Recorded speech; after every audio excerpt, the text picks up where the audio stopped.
About coins.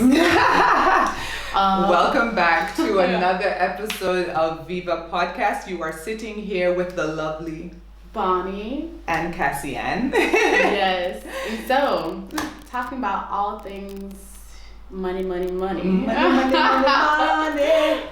Money. Right? Only Jamaican people, I think, would understand that because it was a commercial for I don't know I think it was like a financial, like where you can send money to people from like overseas and so on. Yeah, I don't, a MoneyGram or something. And it's like money. Yeah. Money. Yeah, anyways. I've heard that like jingle before. Oh, have you? I don't know where, but I don't know what context, I don't know, but talking about money, yes. And before we talked about, I think, sort of economic implications of the BLM on Black businesses, and how people are like giving to Black businesses, or how the BLM has sort of informed the way they think about money, or think more consciously about where their money goes. But I think in terms of talking about finances, for women, really important. Oh my God, yes. It is. It's so important, not only for women, but just for Black people in general. I feel like we are definitely like far behind in the game of financial literacy, of being able to manage our money well, being able to spend our money well, being able to save, and being able to invest. And it's such an important topic, and it's why it's important for me is because I do have money, but it's like I'm surviving every month. You know what I mean? Like I'm living month to month. And I try to invest in myself and, pay for things that will advance my career. But it's like I need that help for financial literacy. I don't know anything about investing, about investing in stocks, about brokering. I don't know anything like at all about it. And a few years ago, I had a house. I bought a house. I managed to buy a house, and it was beautiful. And I sold the house. And now, like, in my 30 years of life, like my 30th year, I was like, damn, I think that was a mistake, because it could have been a property that would have brought in money for me, and continue to bring in money for me at this time, especially during Corona, and especially me pursuing my career. You know what I mean? It would have been like that extra income would have been amazing. But at the time, I was really struggling here when I moved here, and I was like, okay, in order for me to not be in this struggle, I have to sell my house. And it was the stupidest decision I ever made in my life. Like, I never regret the decisions that I make, but I definitely regret this one. That one? Yeah, for sure. That's so crazy, because I would like to purchase property in the next few years. Same, more. And so I've never really, I don't have the experience of buying a home and selling a home. But I remember growing up, because my father was a math professor, and so I was always doing things related to math. Like, I studied econ, had a very brief career in like banking,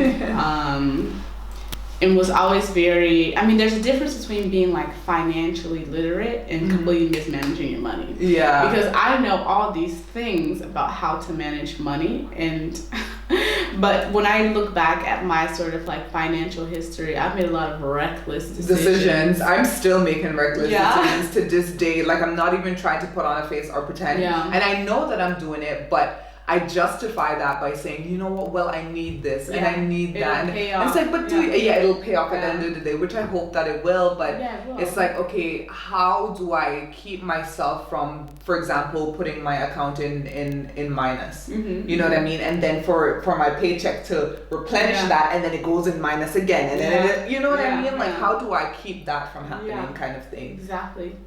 For me, I'm just very much personally of the belief that like financial literacy is way more important for women than it is for men, because statistically women outlive men.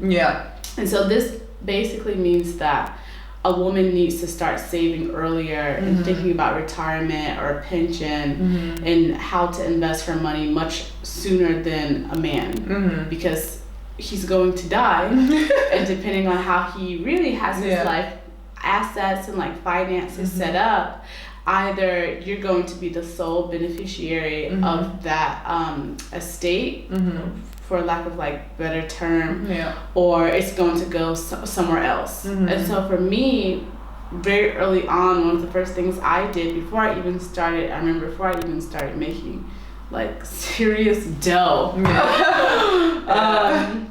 was that I wrote a will. And I don't think anyone is particularly, no one wants to think about the end of their life or like mortality, because also writing a will just makes you even more aware of your own mortality, like because you don't actively think about dying, and because you don't know when it's going to happen, it seems so far away.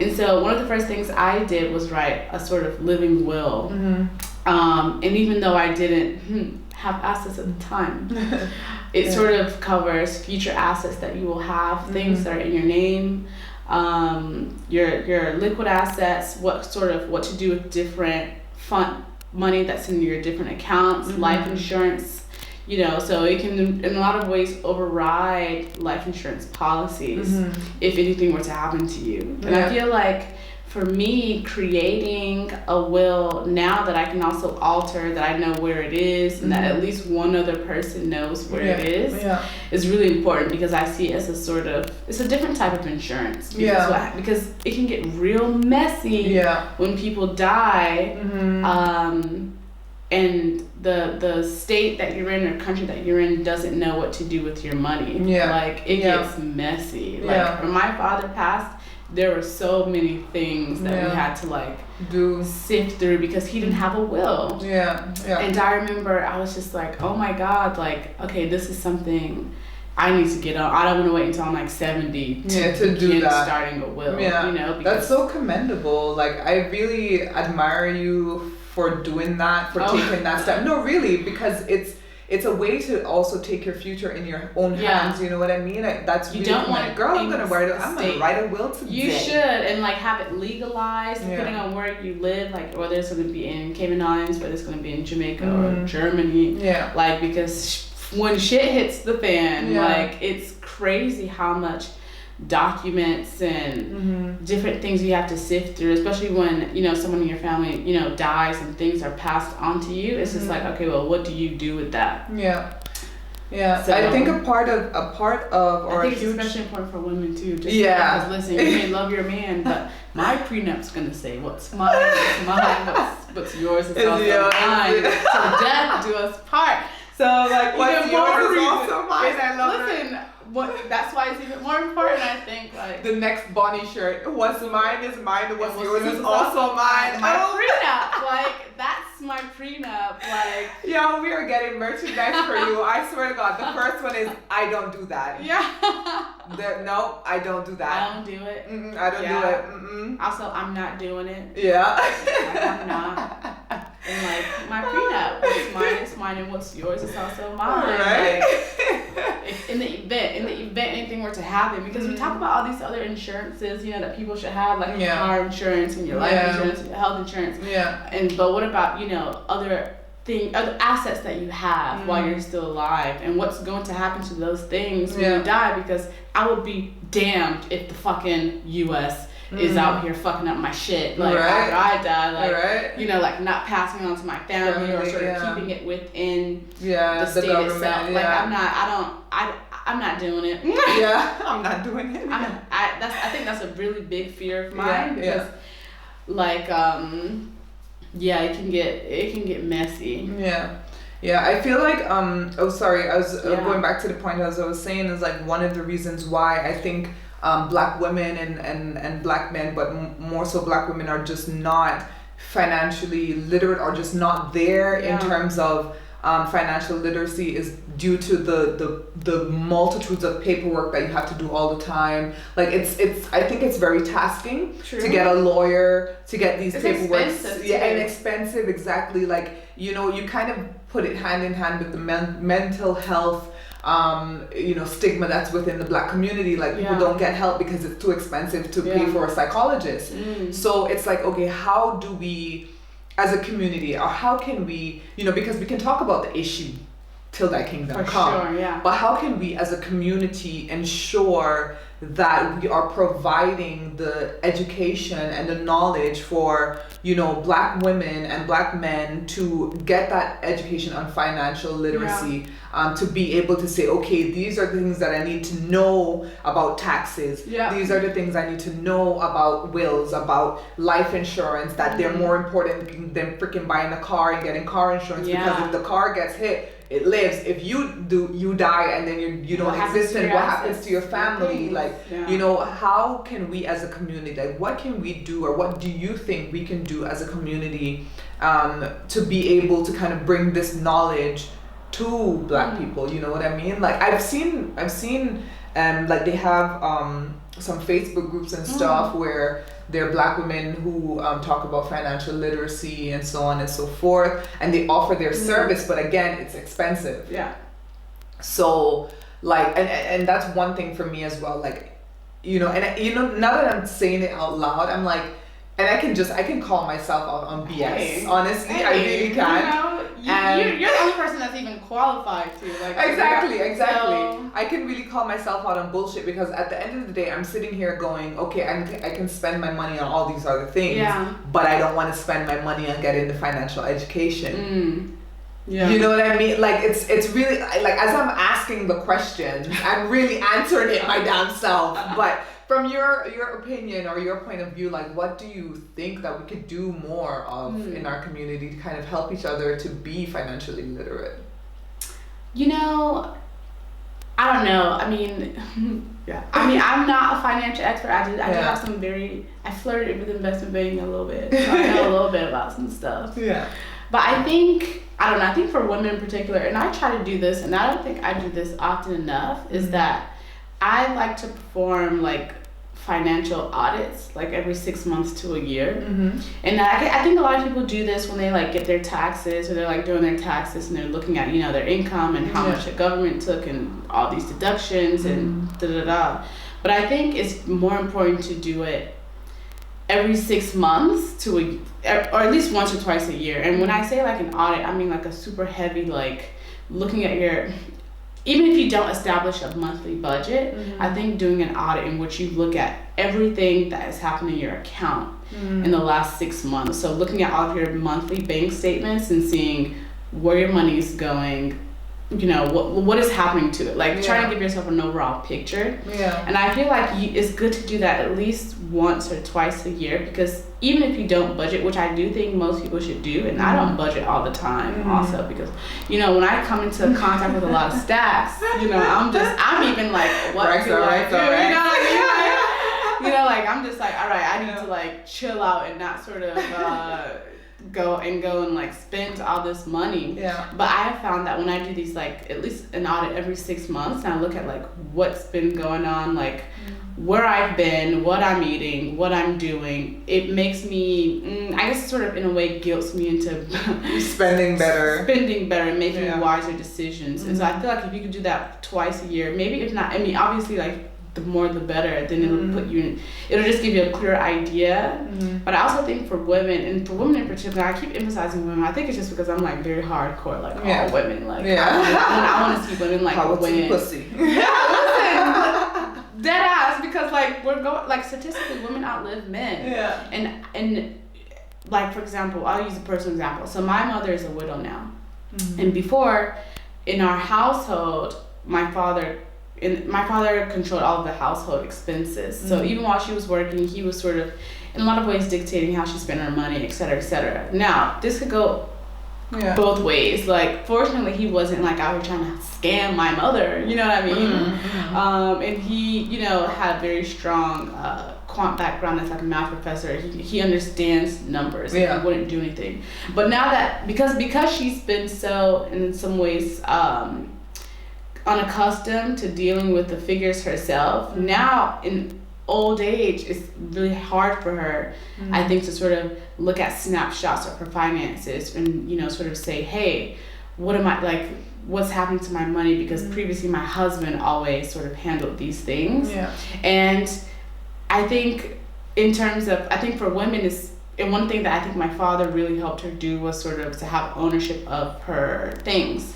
So this means, you know, before he passed, because again, it's one of those things you never know when you're going to pass, so you need to sort of set your family up for what's going to happen in the event that something happens, right? So her house is paid off. Yeah. Her cars are paid off. Yeah. My mom has a range. Her car is paid off. Hey, range. You know what I mean? Yeah. And it was really because of my father pushing her to have complete ownership of her things and not be indebted to anyone. And so I think for a lot of women, the first thing, I don't know, would be to sort of get rid of any sort of debt that you have and make sure that you own sort of any sort of tangible assets. Yeah. Because if in the event something was to happen, the state, I don't know, I'm just real fearful of the state. The state's gonna take it.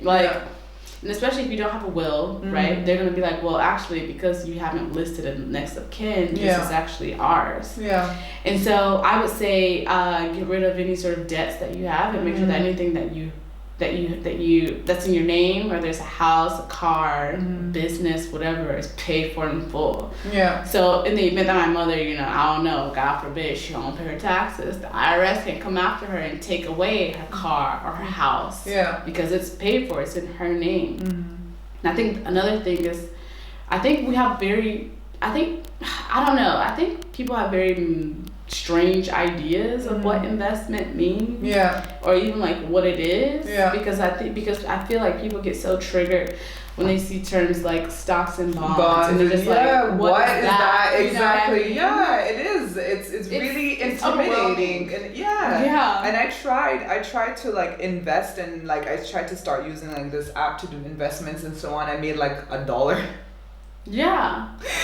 But like I tried and it was so confusing. I do not understand a shit about investing in stocks and bonds and like when the stock market goes up and when it goes down and when this happens, I don't know what the hell is going on. Yeah.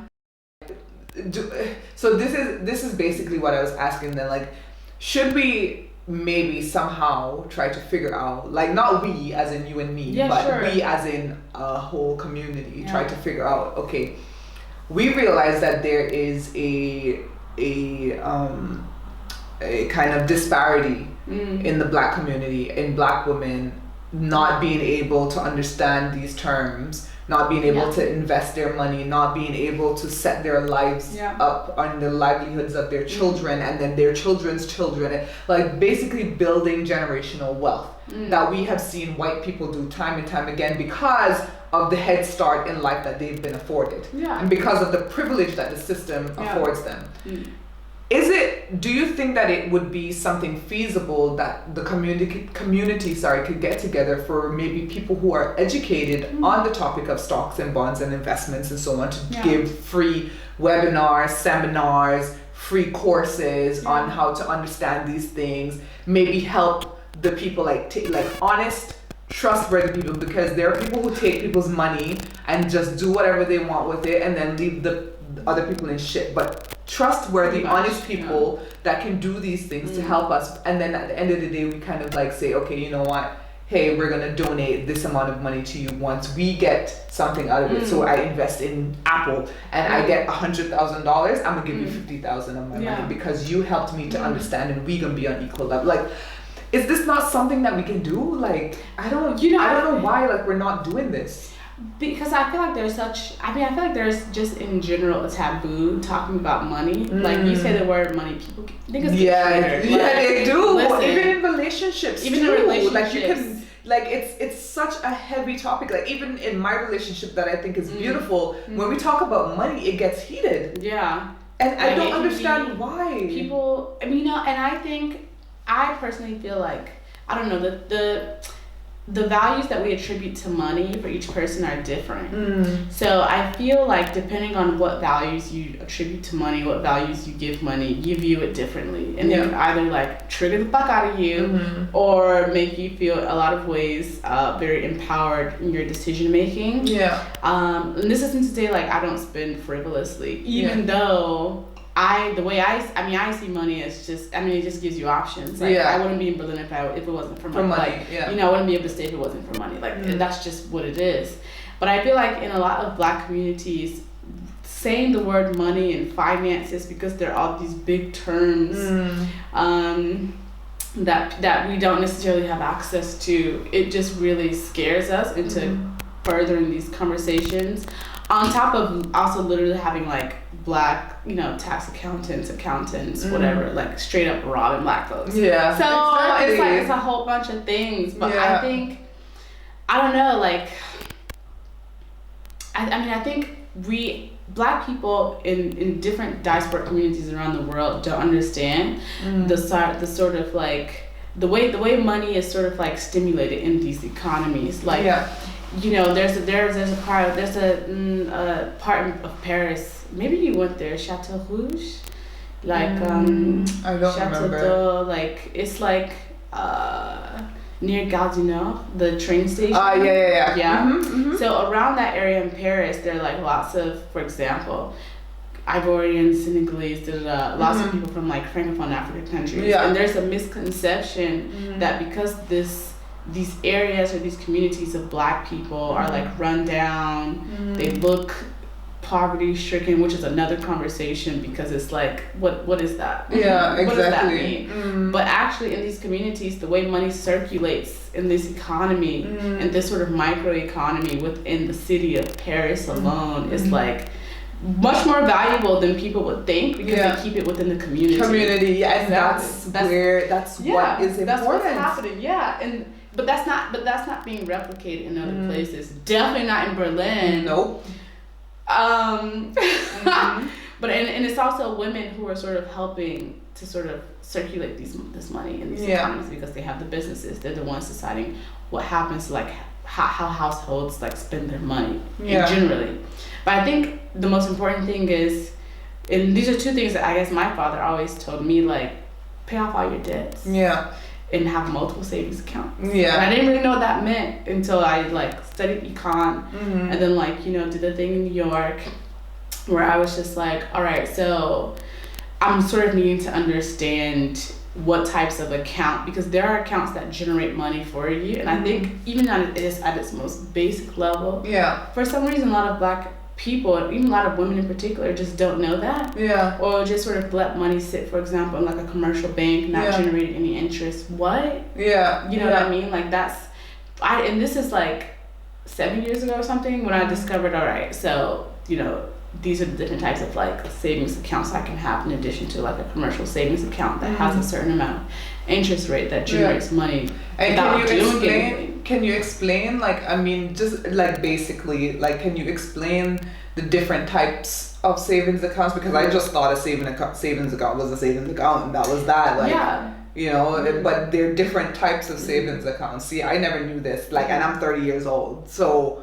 like, I get it. I get why people are just like in the shadow. Because you know what? We need to change our goddamn school system, because these are the things that we need to be learning in school. I mean, that's one thing. Schools rarely talk about finances and like real world things, even in like university. It's really annoying. It is annoying that someone could graduate university or freaking high school and not know how the fuck to do taxes, not know how to manage their money, not know how to buy a home, not know how to do anything. Like, they don't teach you life skills, and I think that's the dumbest thing. Like, the freaking school system is literally a prison, or it's teaching you to freaking be in prison. I mean, they're dead ass like indebting us, right? Exactly. They're teaching you to be in debt. Pretty much, like, very passively. Because it's all... Anyway, that's another conversation. Yes, sorry, the savings accounts. Yes. So, before I used to think in the U.S. you can open different savings accounts with commercial banks. So, like, Bank of America, Wells Fargo, Chase Bank, and you'll have... And your different savings accounts can be allocated to different things. So you can open a savings account, and keep in mind, generally commercial banks, their savings, like basic standard savings accounts, don't generate any interest. So I used to think, all right, so I have a Chase and a Wells Fargo, so this will be for my rent, my savings account for Wells Fargo will be for my rent, and then my savings account for with Chase will just be for like everyday day-to-day expenses, which isn't bad.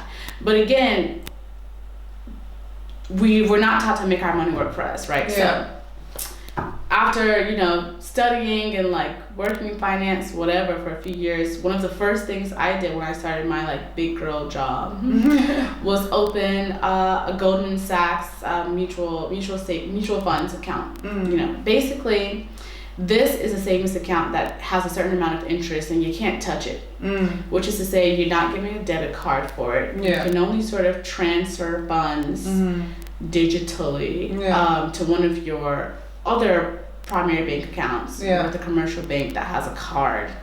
And I wish I would have known this existed before, because imagine if you have a savings account, you have it's a money market account. You have a money market account that gives you like 10% interest, which is really high, but it's not uncommon because a lot of banks in the US used to do this up until like 2004 or whatever. But the thing is, you have an account that has like say 10% interest in this money market account, and you're just depositing. It's an automatic withdraw from your other savings account, your other checkings account every month. So you're generating like 10% interest a year on this account. Do you know how crazy that is? Like if you were to even just put, say, and I set it up where I think I did like $100 or something transfer every month, which isn't like I had that in Cayman, and then it's like everything got shot to shit when I came to Germany. Like everything literally got, because I had that too, where there's a certain amount that went to my savings account, not money market. It was just a savings account. And when I would get paid, I would make sure that 100 goes there. Exactly. But that's not bad. But it's just, I mean, it's not a bad strategy. It's just where it's going. So if it's going into a money market account, if it's going into like a CD account, which is basically a type of checkings account that's like federally insured for up to like $250,000, which means that the government can't tax, they can't rob you, and it has a certain number of interest. That is a way to make your money grow like passively without even thinking about it, rather than just putting in another savings account for it to sit there and not grow. And so I mean, those are the two like really big ones that I would suggest people like start off with, because of course the more money that you have to put into different types of accounts that generate higher interest, the better. But for people who are sort of like taking their baby steps into like savings, if you're gonna open another savings account, open it with a mutual funds or like a CD or another account that has 3 to 5% interest, because that'll pay off. You know, after like a year or so, or every year it'll pay off. And it's federally insured, which means that which is really important, because for example, during Corona, the US government sort of issued a stimulus package that decreased the interest rates on the federal government, the feds decreased the interest rates on certain types of accounts. So I remember I got an email saying that one of my money market accounts, the interest went down from like 3 to like 1.5%, and I was like, what? But in my other account, because it was like FDIC insured, the federal government by law cannot change the interest rate, because that's, so, you know, like I should say, oh, thank fuck, you know what I mean? Like, that's at least that's safe. That's safe in some ways. But I mean, there are so many banks out there, you know, Ally, Goldman Sachs, Wells Fargo, Chase. I mean, those are more commercial banks, but that offer these different sort of like savings accounts in which you're just literally letting your money grow, and like it's just a great feeling to like check your account every month and be like, oh my God, this has generated X amount of money. I ain't have to sell my body. You know, like fucking flash someone on the street. Oh my God! I swear to God, I was in debt. I was in debt at one point in time. I think the highest was maybe 6,000. That was the maximum debt that I was in. And at one point, I literally thought like, maybe I should just like create an OnlyFans. See. Like, no, it wasn't, because I mean, like, OnlyFans never existed then. But I was just like, maybe I'll go be a stripper, because these bitches be making like thousands of dollars per night, and all you gotta do is shake your ass in a thong. Like, I can be a stripper, you know. Don't do it. Don't do it. Just pay that thing off little by little, little by little, little by little. That's the first step. Like, if you have $1 a day takes the debt away.